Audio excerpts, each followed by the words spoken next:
Assalamualaikum warahmatullahi wabarakatuh. Alhamdulillahi wassalatu wassalamu ala rasulillahi wa ala alihi wa ashabihi wa man tabi'ahum bi ihsanin ila yaumidini amma ba'd. Rabbi syrah li sadri wa yassir li amri wahlul uqdatam min lisani yafqahu qawli amma ba'd.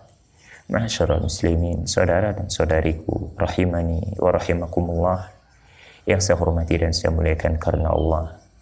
Alhamdulillah, puji syukur kita kepada Allah yang telah menganugerahkan kepada kita nikmat yang begitu besar, nikmat Islam dan nikmat sunnah, nikmat beragama dengan pemahaman para sahabat Nabi Sallallahu Alaihi Wasallam. Bukankah ini adalah nikmat yang paling besar yang patut untuk kita syukuri? Lihatlah di sekeliling kita, rata-rata masyarakat kita, mereka tidak peduli terhadap agamanya. Yang mereka pedulikan adalah urusan dunianya. Allah Subhanahu wa ta'ala sebutkan umumnya masyarakat ini di dalam Al-Quran. Ya'lamuna zahiran minal hayatid dunya wa hum anil akhirati hum ghafilun. Kata Allah, ya'lamun, mereka mengetahui zahiran minal hayati dunia, urusan-urusan keduniaan. Mereka pandai dalam urusan ekonomi, pandai dalam urusan sosial, pandai dalam urusan arsiteknya, dalam urusan keduniaannya. Tapi kata Allah, wahum anil akhirati hum ghafilun. Namun terhadap akhiratnya mereka lalai. Mereka tidak memperdulikan ibadahnya, tidak memperdulikan sholat. Yang mereka pedulikan adalah sukses dunianya, hartanya. Dan banyak di antara kaum muslimin yang beribadah, beragama berdasarkan agama nenek moyang. Ketika dijelaskan bahwa as-sunnah menyelisihi apa yang telah diturun-temurunkan oleh nenek moyang, mereka katakan kami mengikuti nenek moyang kami. Orang-orang tipe seperti ini Allah Subhanahu wa ta'ala juga firmankan dalam Al-Quran, wa idza qila lahum ittabi'u ma anzalallah qalu bal nattabi'u ma wajadna 'alaihi aba'ana. Kata Allah Subhanahu wa ta'ala, apabila dikatakan, diserukan kepada mereka untuk mengenal hidayah ini, ittabi'u ma anzalallah, ikutilah apa yang Allah turunkan, ikutilah dalil. Mereka mengatakan, qalu nattabi'u ma wajadna aba'ana, kami hanya akan mengikuti apa yang datang dari nenek-nenek moyang kami.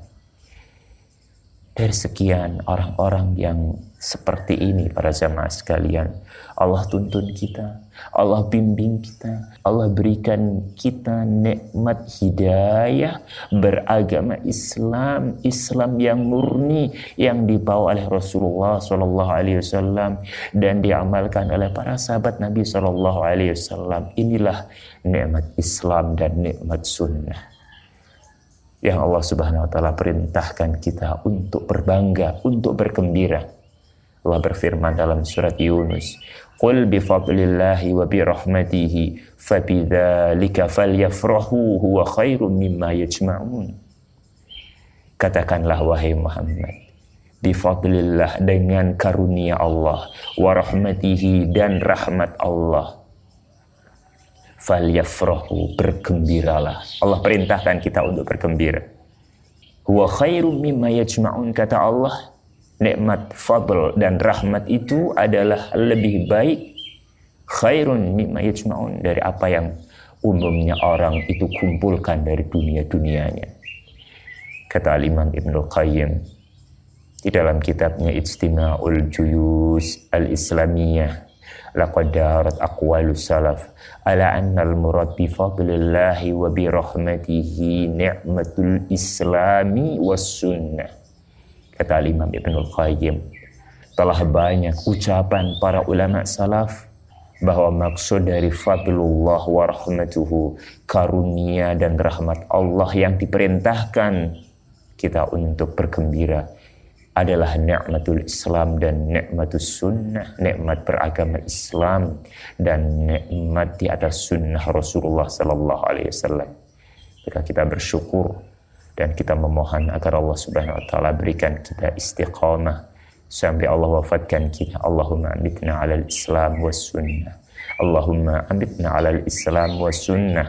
Allahumma amitna 'alal Islam was sunnah. Jamaah sekalian, rahimani wa rahimakumullah, yang saya hormati dan saya muliakan karena Allah.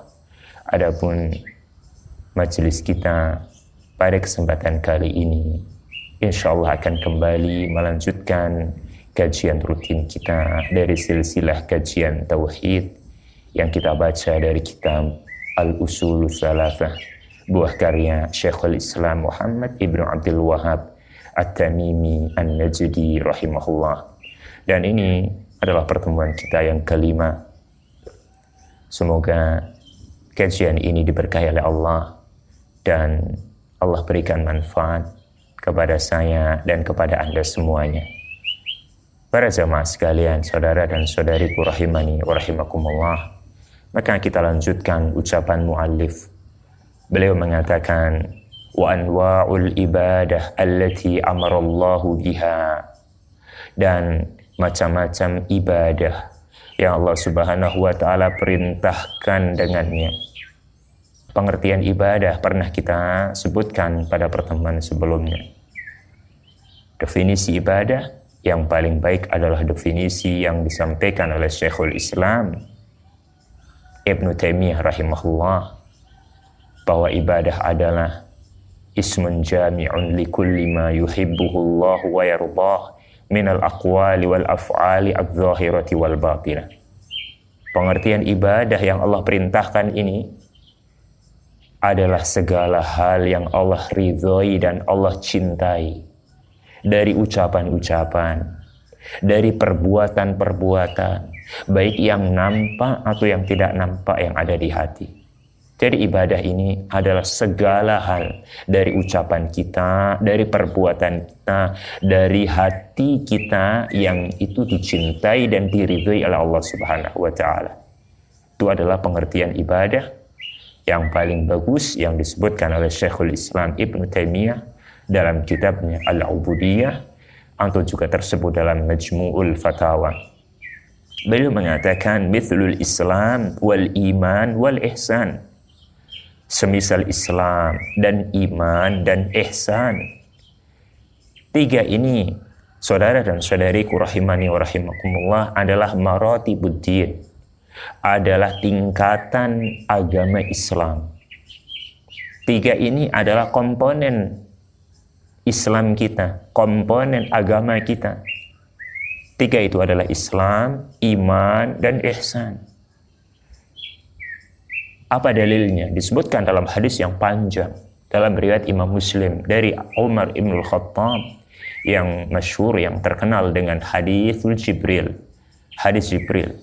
Saat Nabi SAW sedang bermajlis, duduk-duduk bersama para sahabat, tiba-tiba datang Jibril dalam wujud seorang laki-laki yang berambut hitam dan berbaju putih bersih. Lalu dia bertanya kepada Rasulullah sallallahu alaihi wasallam, "Ya Muhammad, akhbirni anil Islam." Dia bertanya kepada Rasul, "Wahai Rasul, wahai Muhammad, kabarkan kepadaku tentang Islam."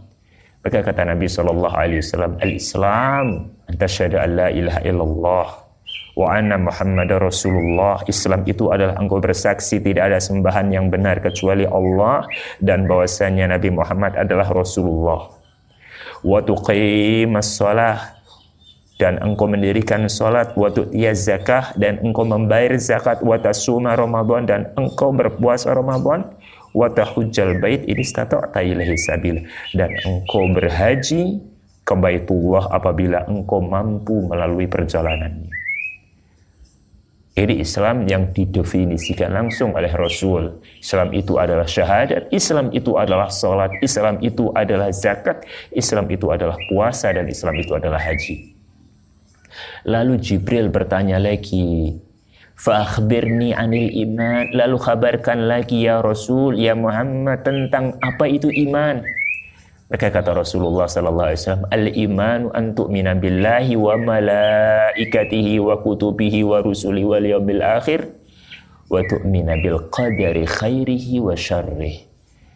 Kata Rasulullah SAW, iman itu adalah engkau mengimani Allah, engkau mengimani malaikat, engkau mengimani kitab-kitabnya, engkau mengimani utusan-utusannya, itu rasul-rasulnya, dan engkau mengimani hari akhir. Lalu yang terakhir, engkau beriman terhadap takdir yang baik maupun yang buruk. Jadi iman yang didefinisikan Rasulullah SAW adalah iman kepada Allah, iman kepada malaikatnya, iman kepada kitab-kitabnya, iman kepada utusan-utusannya, iman kepada hari akhir, dan iman kepada takdir. Lalu Jibril bertanya lagi kepada Rasul, kepada Nabi Muhammad, ya Muhammad, akhbirni anil ihsan. Khabarkan apa itu ihsan. Kata Rasulullah SAW, al-ihsanu an ta'budallaha ka'annaka tarah, fa'in lam takun tarah fa'innahu yarak. Ihsan itu adalah engkau beribadah kepada Allah seolah-olah engkau melihat Allah. Fa'in lam takun tarahu fa'innahu yarak. Jika tidak bisa, ketahuilah sesungguhnya Allah pasti melihat ibadahmu, pasti melihat gerak-gerikmu. Di akhir hadis ini, Rasulullah SAW katakan, fa'innahu Jibril atakum yu'allimukum dinakum. Tahukah wahai sahabatku, sesungguhnya orang yang barusan datang tadi. Karena ketika Jibril datang di majelisnya Rasulullah SAW dalam wujud manusia biasa yang tidak dikenali oleh para sahabat. Adapun wujud asli dari malaikat Jibril amatlah besar. Nabi SAW pernah diperlihatkan wujudnya malaikat Jibril dan beliau diizinkan untuk mengkabarkan kepada para sahabatnya bahwa malaikat Jibril memiliki sayap-sayap yang menutupi ufuk. Ya. Tapi di antara sifat malaikat adalah bisa berubah wujud, bisa menjelma menjadi manusia. Karena itu Rasulullah SAW katakan, tahukah kalian siapa yang datang dan bertanya kepadaku tentang Islam, tentang iman dan ihsan tadi? Ketika itu Umar mengatakan, Allah wa Rasuluhu alam. Allah dan Rasulnya yang lebih tahu. Kami tidak tahu ya Rasul sallallahu alaihi wasallam. Kata Rasulullah, sesungguhnya tadi yang datang bertanya itu adalah Jibril. Malaikat Jibril datang kepada kalian ingin mengajari agama kalian. Rasul katakan, agama kalian itu dari apa tadi? Islam, iman, dan ihsan. Para jamaah sekalian rahimani wa rahimakumullah, dan para ulama mengatakan Islam, iman, dan ihsan itu adalah tingkatan yang semakin khusus dan semakin khusus. Artinya Islam lalu iman, maka iman lebih khusus daripada Islam. Tingkatan orang yang beriman lebih baik daripada tingkatan Islam, dan tingkatan yang paling tinggi adalah tingkatan ihsan. Orang yang beriman maka pasti dia Islam, tapi tidak setiap orang Islam dia beriman. Orang ihsan pasti dia Islam, pasti dia beriman, tapi tidak setiap orang yang beriman dia ihsan. Ya. Perhatikanlah firman Allah di dalam surat Al-Hujurat. Allah berfirman, qalatil a'rabu amanna kullam tu'minu walakin qulu aslamna walamma yadkhulul imanu fi qulubikum.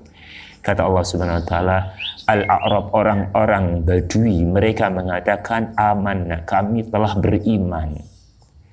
Kata Allah Subhanahu wa taala, kullam tu'minu, sebenarnya kalian belum punya keimanan. Tapi katakanlah aslamna, kami telah Islam.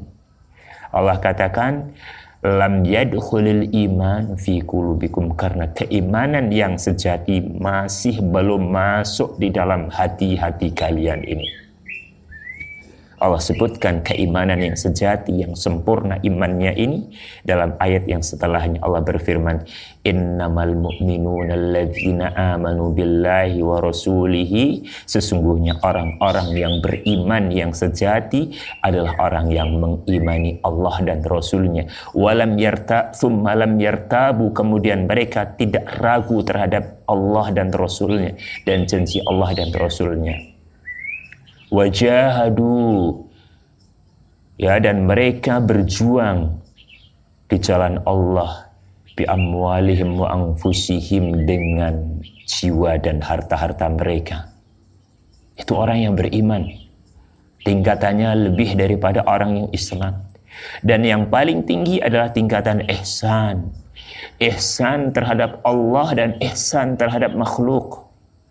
Ihsan terhadap Allah adalah dia beribadah kepada Allah seolah-olah Allah berada di hadapannya dan dia yakin Allah melihat ibadahnya. Sifat selalu diawasi oleh Allah Subhanahu wa taala. Ya. Walaupun Islam dan iman itu sendiri, para jemaah sekalian, kata para ulama, adalah salah satu istilah lafz idza iftaraqa ijtama wa idza ijtama iftaraqa. Kata Islam dan iman ini kalau disebutkan salah satunya maka mencakup dua-duanya. Kalau disebutkan dua-duanya maka masing-masing memiliki makna tersendiri. Jadi kalau ada orang mengatakan saya orang Islam, pada asalnya dia juga beriman. Kalau ada orang yang mengatakan saya beriman, berarti dia juga Islam. Satu kata kalau disebutkan, makna yang lain mencakup, masuk di dalamnya. Sama seperti istilah fakir miskin. Kalau dikatakan ini orang fakir, dia juga miskin. Ini orang miskin, dia juga orang fakir. Tapi lafaz ini kalau disebutkan, digandengkan, dua-duanya muncul, maka fakir miskin ini berbeda. Fakir ini lebih tidak memiliki, tidak punya daripada orang miskin. Islam dan iman, kalau cuma satu Islam, iman masuk. Iman disebutkan, Islam masuk. Tapi kalau dua-duanya disebutkan, maka kata para ulama, Islam itu lebih umum dan Islam itu lebih khusus. Dalilnya adalah apa yang kita sebutkan dalam surat Al-Hujurat tadi. Wallahu a'lam bishawab. Kemudian mu'allif mengatakan wa minhu du'a. Di antara ibadah yang Allah perintahkan adalah berdoa kepada Allah. Dan macam-macam ibadah ini insyaallah detailnya akan disebutkan oleh mu'allif. Dan penjelasannya insya Allah akan kita akhirkan sesuai dengan apa yang disebutkan oleh penulis kitab ini. Kita hanya akan menyebutkan secara cepat saja. Di antara ibadah tersebut kata beliau adalah ad-du'a. Doa. Wal khawfu, dan takut. Wal roja'u, dan roja. Wa tawakkul, dan tawakal. Wa raghbah, dan kecintaan. Wa raghbah, dan rasa takut. Wal khusyu', dan sifat khusyuk, wal khasyah, dan takut yang disertai pengagungan, wal inabah, dan kembali kepada jalan Allah, wal isti'anah, dan meminta pertolongan kepada Allah, wal isti'adah, dan meminta perlindungan kepada Allah, wal istighatsah, dan istighatsah kepada Allah, wal dzabh, wan nadhr, dan menyembelih dan bernadar, wa ghairu dzalika min anwa'il ibadah, dan selain dari ibadah-ibadah allati amarallahu biha, yang Allah perintahkan dengannya, kulluha lillahi ta'ala, semuanya adalah milik Allah Subhanahu wa ta'ala. Para jamaah sekalian rahimani wa rahimakumullah, kenapa muallif menyebutkan macam-macam ibadah dengan contoh-contoh seperti doa, roja, berharap, takut, tawakal, menyembelih, bernazar, tidak menyebutkan contoh-contoh ibadah itu adalah sholat, adalah zakat, adalah puasa? Jawabannya mu'alif ingin menjelaskan kepada kita, banyak orang-orang, banyak kaum muslimin yang mereka dangkal memahami makna ibadah. Sehingga mereka membatasi ibadah yang hanya untuk Allah itu ya sholat, ya puasa, ya haji, ya zakat. Banyak kaum muslimin yang masih berpemahaman seperti ini. Adapun kalau menyembelih, itu tidak ada sangkut pautnya dengan ibadah, sehingga boleh menyembelih ditujukan kepada selain Allah, ditujukan kepada laut, ditujukan kepada jin. Bukankah banyak terjadi tumbal sesajen menyembelih kepada jin, kepada penghuni lautan, kepada penghuni pegunungan? Mereka tidak memahami makna ibadah secara benar, sehingga mu'alif ingin membantah, ingin menjelaskan bahwa yang seperti ini juga termasuk ibadah yang hanya boleh ditujukan kepada Allah. Contohnya berdoa ini. Banyak di antara kaum muslimin tidak memahami kalau doa itu ibadah yang hanya ditujukan kepada Allah. Mereka masih minta-minta berdoa kan kepada mayit yang tidak bisa memberikan apa-apa. Karena tidak memahami bahwasanya doa itu juga termasuk ibadah. Dan ibadah itu hanya ditujukan kepada Allah Subhanahu wa ta'ala. Ya. Beliau menyebutkan dalilnya. Wa dalilu qawlu ta'ala, dalilnya adalah firman Allah Subhanahu wa ta'ala, wa annal masajida lillahi fala tad'u ma'allahi ahada. Sesungguhnya masjid-masjid ini adalah milik Allah, maka jangan kalian menyeru bersama Allah ahada, seorang pun. Sisi pendalilannya adalah wa fala tad'u ma'allahi ahada, jangan kalian beribadah bersama Allah ahadan, seorang pun. Ahadan dalam bahasa Arab ini nakirah. Nakirah jatuh setelah larangan, setelah nahi. Fala tad'u, jangan kalian menyeru, jangan kalian beribadah. Ahadan ini nakirah berarti umum. Apapun, siapapun orangnya, jangan buat perserikatan dalam beribadah kepada Allah. Maka beliau mengatakan, faman sarafa minha syai'an li ghairillahi fahuwa musyrikun kafir. Barang siapa yang memalingkan ibadah-ibadah tersebut kepada selain Allah, baik itu doa, baik itu harap, baik itu takut, baik itu menyembelih atau nazar, dia berikan kepada selain Allah, fahuwa musyrik, maka dia orang musyrik, kafir, dan dia kafir, keluar dari Islam. Namun perhatikan, ini ucapan umum. Kita boleh mengatakan siapa yang menyembah kepada selain Allah dia kafir secara umum. Siapa yang istighotsah kepada Allah dia kafir secara umum. Adapun tunjuk secara individu-individu, maka Ahlus Sunnah menahan lisan dari gampang mengkafirkan. Ini harus difahami baik-baik para jamaah sekalian. Jangan sampai kita keliru memahami masalah seperti ini. Oh, kitab-kitabnya Ahlus Sunnah wal Jamaah itu penuh dengan pengkafiran, gampang menvonis kafir. Tidak seperti itu. Yang kita sampaikan, yang para ulama sampaikan adalah mengkafirkan secara umum. Siapa yang berhukum dengan hukum selain Allah dan dia meyakini bahwasanya hukum Allah itu sudah tidak relevan, kita katakan secara umum orang itu kafir. Tapi apakah per individu orang-orang yang melakukannya kemudian kita katakan, kita tunjuk hidungnya, fulan kafir, bapak ini kafir, ibu ini kafir? Na'udzubillah min dzalik. Kita tahan lisan dari mengkafirkan individu. Namun secara umum kita sampaikan demikian karena Al-Quran dan hadis-hadis Nabi SAW yang menyebutkan seperti itu. Bukankah di dalam Al-Quran banyak sekali waman lam yahkum bima anzalallahu faulaika humul kafirun, contohnya barang siapa yang tidak berhukum dengan hukum selain dengan hukum Allah maka dia kafir. Dalam arti dia memakai hukum selain Allah dan meyakini itu lebih baik daripada hukum Allah, maka dia orang kafir secara umum. Dan mu'alif di sini juga mengatakan demikian. Barang siapa yang memberikan ibadah kepada selain Allah secara umum, maka dia musyrik dan dia kafir. Sama halnya orang yang memberikan sujudnya kepada patung atau memberikan doanya kepada wali, sama saja secara umum dia kafir. Apa dalilnya? Beliau menyebutkan dalilnya dalam surat Al-Mu'minun. Wa dalilu qauluhu ta'ala, dalilnya adalah firman Allah Subhanahu wa ta'ala, wa may yad'u ma'allahi ilahan akhar, barang siapa yang menyuruh bersama Allah Tuhan yang selain Allah.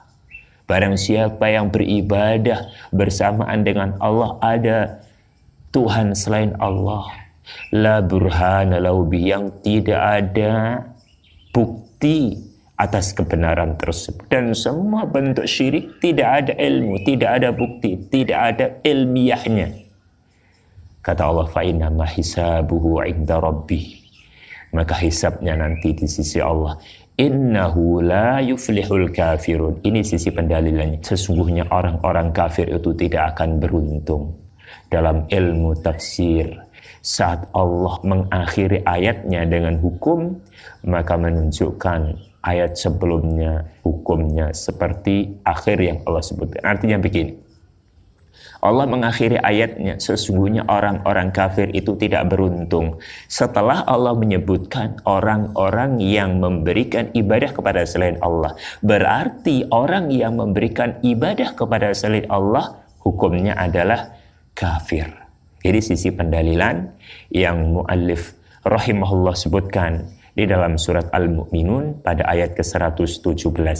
Para jamaah sekalian rahimani wa rahimakumullah, mungkin ini yang bisa kita sampaikan pada kesempatan kali ini. Mudah-mudahan Allah Subhanahu wa taala berikan pemahaman kepada kita dan memberikan keistiqomahan kepada kita untuk terus menuntut ilmu agama. Ingat, orang yang menuntut ilmu agama, salah satu bukti bahwa Allah sedang menginginkan dia menjadi orang yang baik. Ini terus saya ulang-ulang. Orang yang dia belajar ilmu agama, bukti bahwa Allah sedang menginginkan dia baik dunia dan akhiratnya.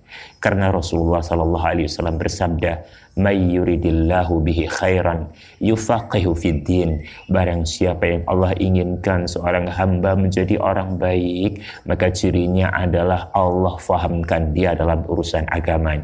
Sehingga kata para ulama, kalau Allah menginginkan baik seorang hamba, maka cirinya hamba tersebut difahamkan dalam urusan agamanya. Kebalikannya berarti kalau Allah menginginkan tidak baik hamba ini, maka Allah akan palingkan dia untuk menuntut ilmu agama. Na'udzubillah min dzalik. Demikian yang bisa kita sampaikan. Wassallallahu wasallama ala nabiyina Muhammad wa akhiru da'wana alhamdulillahirabbil alamin. Wassalamualaikum warahmatullahi wabarakatuh.